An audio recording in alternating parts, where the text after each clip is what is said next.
আরে আর বলো না, তোমার দাদাকে তো চেনোই। মা, আমি একটু বেরোচ্ছি, হ্যাঁ?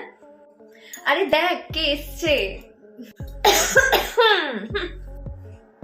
আরে পাড়ার কুচুটে কাকিমা যে, কেমন আছো? এই যে তোর মতো মেয়ে ছেলেরা পাড়ায় থাকলে মানুষজন যেরকম থাকে সেরকমই আছে। তুই বল, তুই কেমন আছিস? আমিও ভালো আছি। এই যে তোমার মতো মেয়ে ছেলেরা বাড়িতে ঢুকে পড়লে যেরকম থাকে আর কি। দেখো কেমন কলতলার মাসিদের মতো ঝগড়া করছে তোমার মেয়ে বাপু। কিছু না, একটু বিগ বস দেখে তো তাই জন্যে।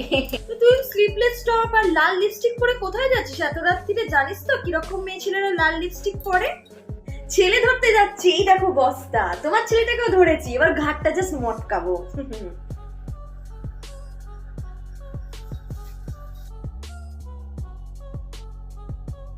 আরে কিছু না, ও একটু বিড়ি খায় তো ঠোঁটটা কালো হয়ে গেছে, তাই জন্য লাল লিপস্টিক লাগিয়েছে। আরে তোমার ছেলেই তো রাত একটার পরে মেসেঞ্জারে পিং করতে থাকে এই রেড লিপস্টিক খাবে বলে। এই তোমার মেয়ে কি নেশা করেছে? না না, ও একটু ফেমিনিজম ধর্মে বিশ্বাসী তো ওই জন্য। ও মানসিক রোগী।